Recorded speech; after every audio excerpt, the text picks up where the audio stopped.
Good morning mga kaibigan, mga kalingap. Ayan, gawin natin tong lugar nito. Itong sa garahe ng bahay ng binan ko. Kasi may upa dito. Hindi kasi yung tricycle. Masikip. Kasi naman kaya lang walang madadaan ng tao. Kaya pagpatuloy natin yung tanggalin. Itong plant box na ito. Ayan, tinanggal na natin nakaranta araw. Sinukat natin kulang pa rin. Kaya tatanggalin na natin to hanggang dito sa pader. Pati yung mga yan tatanggalin natin. Ito hanggang dito. Para makapasok yung tricycle dito sa gate. At babawasan din natin yung ng gate na ito. Ayan. Dito. Sinimula na ng uupa. Ayan. Babawasan natin dyan mga 4 inches. Saka ito ang papasok. Pero lagyan ng konting semento pupunta rito. Ganun. Saka ganun din dito sa kabila para pag liliko siya makapasok siya dyan sa loob. Ayan. Ayan, para pag ganun nga gaganto siya para makatabi siya dyan at magkaroon ng daanan dito sa area na ito. Ayan, dyan para makapunta sila doon. Tanggal natin ito mga kalingap hanggang umulan. Alam ko mga 11 o'clock na ng umaga. Gawin natin hindi matapos-tapos dahil tayo atin sundo tayo ng ating mga kasama sa bahay. Kaya pag hapon lang kakaroon tayo ng time yun, ginagawa natin. Pero ngayon dahil malamig ang panahon at wala na tayong magawa, mas magaling at tawag ito, hindi mahirap magawa kaya na medyo siyempre gigilawin naman tayo at umulan lang. Ayan, simulan natin, tapusin natin. Ayan, tanggalin natin yan hanggang dito. Ayan, pag ganun kaya magpilitan, tanggalin ito ng halaman to. Ayan dyan para makapasok. Pag natabas yung gate hanggang dito, tabas yan, makapasok siya. Tapos transfer to siguro, transfer to mga ito dito kasi magiging makakablock din sa gulong. Ito go dito sa area na ito, pag natabas dito na para hindi rin siya harang. Ayan, gawin natin. Dyan muna kayo. Walang tao dito sa bahay nito, nasa Quezon City. May upa na dito baka sa katapusan lumipat na. Kaya gawin natin.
Sako natin to mga kaibigan, mga kalingap. Kasi papagayan din ako ng CR sa labas. Kasi yung buong kabuuan ng bahay may upa. Ngayon kumuha kami ng kwarto niya doon sa exit door.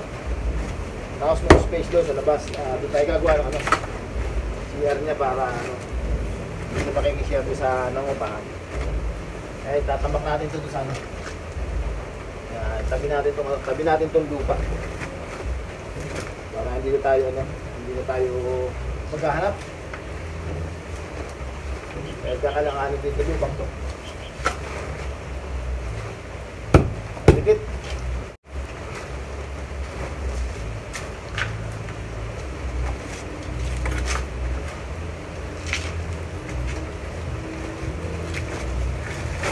Kunin natin maigi. Ito lang ng sako.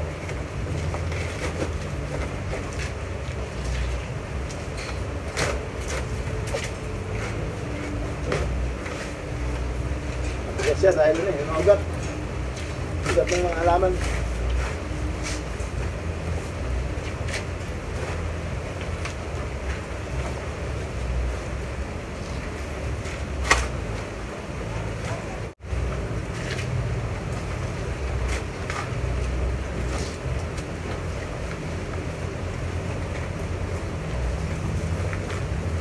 Yan, tuloy na.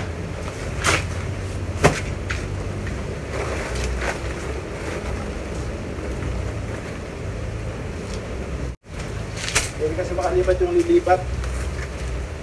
Yung ano. Baka pasok yung kanyang tricycle dito.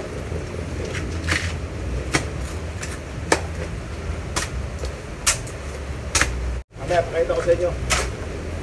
Nangyari ko na ito. Pakita natin mamaya pag yari na. Natanggal ko na lahat to. Makikita natin kasi ano yung tricycle.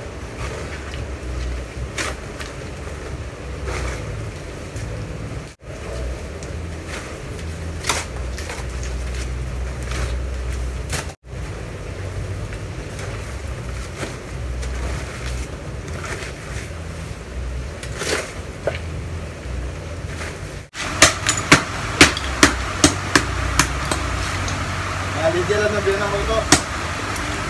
Hindi tatanggalin. Hindi ba natin pwedeng hindi tanggalin. Wala namang mapaparubahan yung upas sa kanila. Wala pa paglalagyan ng tricycle. Yung nga yung kanilang yung meron parubahan. Para siguro yung kanilang tricycle. Pagkakita ng bilang ito, makayo lang ulat. Nakaibigan. Tinanggal natin ito. Siyempre, talaga naman papaliwanag. Kasi yung mga babae, hindi naman nila masyadong namukay na ganito mga bagay. Siyempre, kasi naman halimbawa, hindi tatanggalin ito. Paparitan yung yung nag-down yung upa. Kung wala din tayo mga patindihan na, diba? Papaliwanag na lang natin. Bakit kailangan tanggalin natin ito, mga kaibigan, mga kalingap. Ngayon, siguro kahit umiipat yung buka, halimbawa, pili na ito ganito. Para sa iba pang buka, halimbawa, o kaya sila man, may bisita, sila gagamit din. Parking na rin yung tricycle. Sa ating ingatan dito, ito yung ganyan ang kanilang tubig. Ayan. Nagano natin. Mamaya ulit mga kaibigan. Ayan. Tatanggal natin nga ito. Ito mga lupa nito. Nakasako. Ayan. Para may pakita ko sa inyo. Nakakasilos siya. Ayan. Tatanggalin pa natin yung mga yan. Hanggang sa tabi. Para makapasok ang magkasyang tricycle at makakadaan din yung mga tao. Ayan. Ayan. Lak na ng bagay. May kita 1 feet yung natanggal dyan. Kung ibabase dito sa mga tuloy. At tanggal natin yan. Pagtapos na, pakita ko ulit sa inyo. Para makita natin na kasya nga ang tricycle. Ganun mo kayo mga kaibigan, mga kalingap. Kaya tinanggal na natin pati itong halaman. Yung palmera. Yan yung ating gagawin ngayon. 11:40 na pala. Tatapusin natin. Para hindi tayo babalik-balik. Kahit abutin ako ng alauna to, tapusin ko nito. Tsaka siyempre medyo malamig naman panahon. Kaya lang basa tayo mga kaibigan, mga kalingap. Diyan na kayo at ating tapusin na yan. Pakita ko sa inyo naman.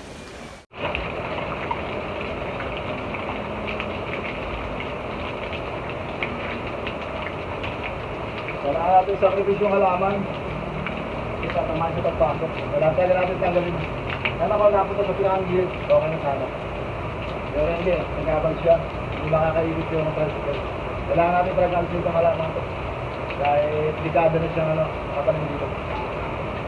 Kaibigan. Tanggalin natin itong halaman ha. Tanggalin dyan, mga salaro. Okay.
daan ito.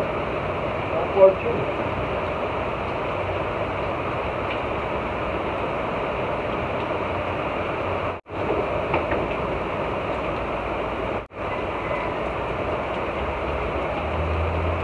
Yeah, total diretso lang naman siya.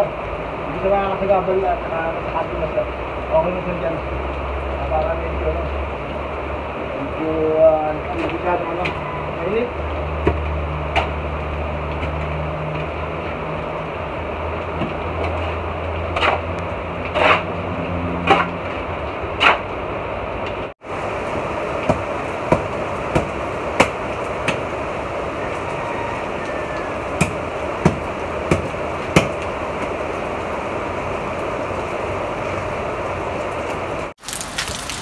Ayan, bumabaha pala dito. Ayan, o. Ayan. Tubig. Kanina, sumasampay yung tubig dito. Kasi lumabara dito. Ngayon, sisimentuhan natin ito dito. Wala. Nagyati stopper, parang paganto. Stoppers yung gano'n. Para dito napunta sa karsada. Mapasok pala yung tubig. Pumasok siya dito kanina. Kaya tataka ako kung bakit malakas ang tubig kanina. Papunta ron. Yan kanina, lakas. Yan. Yung pala, dumadaan pa na yung tubig na yan. Yan, makapral. Makapral dito yung katod niya. Mayroon konti. Ayan. Makap. Dapat pala, lagyan stopper sa unahan para umiwas, hindi pumasok dito sa gate. Pag pumasok kasi, napakalakas. Dumidiretso dito. At pag nagbara dun sa dulo, dito sa gagawin CR na ito. Ayan, pag nagbara dito, ayan dyan. Kasi yung gagawin siya nung para sa dunong ko dito sa lugar na ito. Kaya panambak na tinad natin yan dyan. Papasok mo na siya dito. Yung babayad ng pintuan, yung exit door. Mga pinakang nagsilbi niyang pintuan para sa kwarto na yan. Kaya dapat pala yung lugar na yun, ating sisimentuan. Lalagyan natin parang ganito para hindi siya mabanggaan yung tubig na dumadaloy. Galing sa karsada. Ayan na. Ayan siya. Ayan. Ayan, lakas siya dun. Kahit mahina na ulan pero yung tubig ang lakas. Kaya pala ito yung pinasok ng tubig yung nakaraan. Dahil pala dito. Ayan, buti nagapan natin. Buti na nagpunta tayo rito at ginawa natin ito. Kung hindi natin malutupisan. Kaya pala yung samig dito sa lugar nito. Naanis siya, nakaharang. Ayan. Dahil pala yun, malagyan ng stopper. Tapos tumuloy dyan. Ayan, nakaibigan. May tumuloy mo lang iba. Tapos na tayo sa ating ginagawa. Ayan. Ayan, matanggal na natin. Isa na mga kaibigan. Wala pa isang oras. Ayan na siya. Ayan. Tanggalin natin yung tanggalin natin para para makita nyo kung kasya. Ayan, nagukay tayo rito. Ayan, nukaya natin. Talin natin ulit yung gumamelang white. Ayan, saka wala tayo mapaglagyan. Talin natin para mabuhay siya ulit. Pakabawas ng init at medyo karoon din ng kulimlim yung area. Ayan, natapos natin na may isang oras. Magwa 1 o'clock na pala. Ayan. Ayan, natanggalin natin. Ayan, tanggalin natin. Yung portion na lang ating iniwan. Ito lang sa kanto naman siya. Ayan yung area. Ayan. Para siya makatabi dyan. Ayan, malapad na siya mga kaibigan. Di ba makalingap? Ayan. Kasi na yung tricycle. Meron siyang daanan na siguro mga 15 inches. Parang siguro simula dito sa ito. Parang ganyan kalayo. Ayan. Yung magiging daan tao dito sa area dito. Kasi isasagad na yung gulong ng tricycle sa lugar nito. Pagpasok. Ayan. Kaya ayan. Ayan siya. Ayan. Pero babaguhin pa rin yung gate na yan. Ililipat ng paglalagay ng bisagra. At magbabawas din ng konti dito sa lugar na ito. Ito. Tatanggal din ito dito. Para madumikit yung ganun. At ito. Dahil sa medyo walang allowance. Ayan. Tatanggal natin yung dyan. Ayan. May simula na. Para makapasok sa kaya simentohan yan. Ito para makadiretso ito. Naluwag na siya ngayon. Nakaka na yung tricycle, makapasok lahat. Magkakabili sila ng konting daan. Siguro yung daan na simula dito. Ayan. Ayan dyan yung daan tao. Bagay hindi naman sa lahat ng oras yung ano, di ba yung tricycle na nakaharang pag gagarahe lang nila. Yan mga kaibigan, mga kalingap, nangyari na natin yung ating project dito sa kabila. Iwan mo natin yung lupa at wala tayong mga sako.